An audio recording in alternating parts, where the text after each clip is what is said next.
Assalamualaikum warahmatullahi wabarakatuh. Selamat pagi teman-teman PPSA yang berbahagia. Perkenalkan kami di sini dari kelompok 1 yang beranggotakan saya Trintan Damayanti, Rizka Aprilia, Iko Filza Agustina dan juga Elsa Daktangelo akan mempresentasikan mengenai teori Auguste Comte. Baik, yang pertama kita mulai dari biografi Auguste Comte. Nama asli dari Auguste Comte adalah Isidore Marie Auguste Francois Xavier Comte. Ia lahir di Paris pada tanggal 17 Januari tahun 1798. Auguste Comte berasal dari keluarga bangsawan Katolik. Namun, Comte justru meninggalkan tanah kelahirannya akibat melihat perbedaan mencolok antara agama Katolik dengan pemikiran keluarga monarki yang berkuasa. Next, kita lanjut ke pendidikan Auguste Comte. Awal pendidikan Comte bermula dari pendidikannya di sebuah kota kecil di bagian barat daya dari kota Prancis. Lalu, ia melanjutkan pendidikannya di École Polytechnique di Paris. Tak lama kemudian, sekolah itu ditutup, sehingga Comte melanjutkan pendidikannya di sekolah kedokteran di Montpellier. Nah, gambarnya sudah kami sediakan di layar. Teman-teman bisa lihat. Selang setahun setelah Auguste Comte menyelesaikan pendidikannya di Montpellier, Comte mulai masuk dalam lingkungan intelektual, yakni sejak aktif menjadi murid sekaligus sekretaris dari Claude Henri de Rouvroy Comte de Saint-Simon. Nah, yang gambarnya sudah kami sediakan di layar. Namun pada tahun 1824, Comte merasa tidak cocok dalam pengembangan ilmunya, sehingga ia meninggalkan Saint-Simon. Lanjut pada tahun 1892, Comte berencana mempublikasikan studi ilmiahnya tentang pengaturan kembali masyarakat dalam penelitian tentang filosofi positivismenya, namun ia gagal mendapat posisi akademis, sehingga publikasi penelitiannya terhambat dan berdampak pada kehidupannya. Kehidupan pribadi Comte dipenuhi dengan kemiskinan, sampai-sampai Comte hanya bergantung pada sponsor dan bantuan finansial beberapa temannya. Comte juga dikenal sebagai sosok yang arogan dan mudah marah. Bahkan pada tahun 1826, ia sempat dibawa ke rumah sakit jiwa dan sempat melakukan percobaan bunuh diri. Pada tahun 1851 sampai 1854, Comte mulai bangkit dari keterpurukannya, dan ia mulai menerbitkan bukunya yang berjudul Système de Politique Positive. Comte meninggal pada 5 September 1857 dan dimakamkan di Cimetière du Père-Lachaise. Di balik kehidupannya yang kelam, Comte dikenal sebagai bapak positivisme dan orang pertama yang mencetuskan istilah sosiologi sebagai ilmu pengetahuan modern. Comte juga termasuk dalam tokoh sosiologi klasik awal. Menurut Comte, tahap perkembangan pemikiran manusia berlangsung dalam 3 tahap atau 3 zaman, yaitu zaman teologis, zaman metafisis, dan zaman ilmiah atau zaman positif. Auguste Comte terkenal sebagai bapak pendiri aliran positivisme. Positivisme dijadikan sebagai basis filsafatnya, kemudian ia terapkan dalam basis penelitian sosialnya. Comte memperkenalkan sendiri istilah positivisme. 3 tahap perkembangan manusia menurut Comte. Positivisme tidak akan pernah terwujud dan dipahami jika dilepaskan dari sejarah perkembangan pengetahuan manusia. Dalam hal ini, Comte membagi sejarah pengetahuan manusia dalam 3 tahap, yaitu tahap teologis, tahap metafisis, dan tahap positif. Yang pertama yaitu tahap teologis. Tahap teologi atau fiktif, tahap ini adalah tahap yang paling mendasar bagi perkembangan manusia.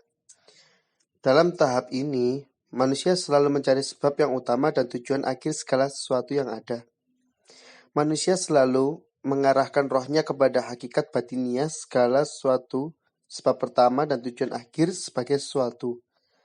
Mereka selalu menganggap segala kehidupan di dunia ini akan kembali kepada yang satu, karena yang satu itu sebagai pusat dari keterkembalinya manusia. Di kata lain, manusia masih mempercayai hal-hal yang gaib. Pada tahap ini, manusia percaya bahwa di belakang gejala-gejala alam terdapat kuasa-kuasa kodrat yang mengatur fungsi dan gerak-gerak gejala alam ini. Kuasa-kuasa ini dianggap sebagai makhluk yang memiliki rasio dan kehendak seperti manusia. Tetapi orang percaya bahwa mereka yang menguasai ini berada pada tingkatan yang lebih tinggi daripada makhluk-makhluk manusia ini. Pada tahap ini masyarakat mempercayai seperti kekuatan Tuhan, kekuatan roh, dan dewa-dewa.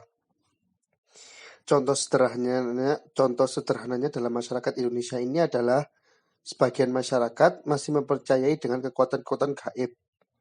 Misalnya kepercayaan masyarakat Jawa akan Nyi Roro Kidul dan penunggu Gunung Merapi.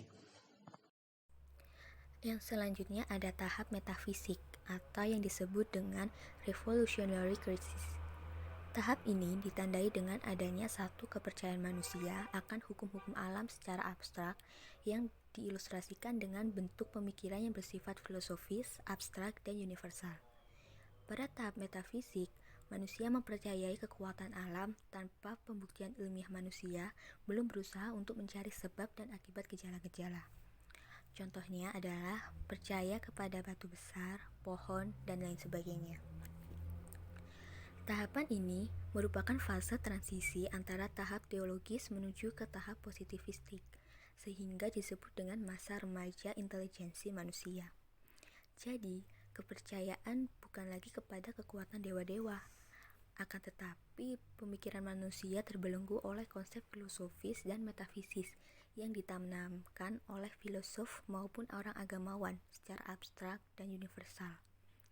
Atau agen-agen goib digantikan dengan kekuatan abstrak, seperti akal sehatnya abad pencerahan. Dalam kehidupan sosial, masyarakat tidak lagi bersifat militer, akan tetapi juga belum bersifat industrial. Pada konteks masa ini, tujuan utama masyarakat bukan berupa penaklukan saja, tetapi diperkuat dengan adanya peningkatan produksi. Sehingga sistem perbudakan individual memang bergeser terhapus, akan tetapi perbudakan yang dimiliki oleh produsen masih memperoleh berbagai haknya dalam hubungannya dengan militer. Oleh karenanya, ada dua tujuan aktivitasnya, yaitu penaklukan dan produksi. Produsen dilindungi sebagai suatu sumber kemiliteran dan perang dianggap secara sistematik untuk mengembangkan tingkat produksinya. Artinya, tahap ini merupakan jembatan atau tahap transisi dari masyarakat militer primitif menuju industri. Baik, terima kasih kesempatan yang telah diberikan. Saya di sini akan menjelaskan teori Auguste Comte pada tahap positif. Jadi, tahap positif ini itu merupakan puncak dari pengetahuan manusia. Jika diibaratkan perkembangan manusia pada tahap ini sudah mencapai masa dewasa.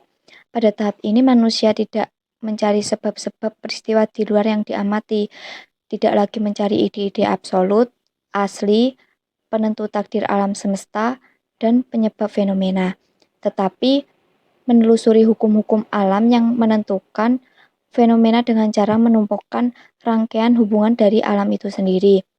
Dengan kata lain, Comte melihat tahap positif sebagai tahap perkembangan masyarakat pada saat industrialisasi sudah dapat dikembangkan, disertai dengan peran kaum cendekiawan dan industrialis, yang mana mereka itu akan mengatur masyarakat secara ilmiah.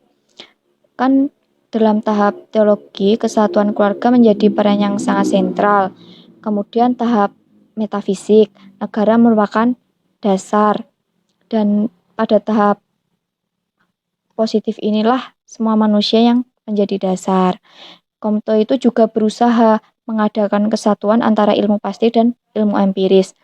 Kemudian ya tahap positif ini merupakan tahap yang termaju dari suatu masyarakat yang mana ditandai dengan masyarakat yang bertumpu ke ilmu pengetahuan untuk menyelesaikan sebuah permasalahannya.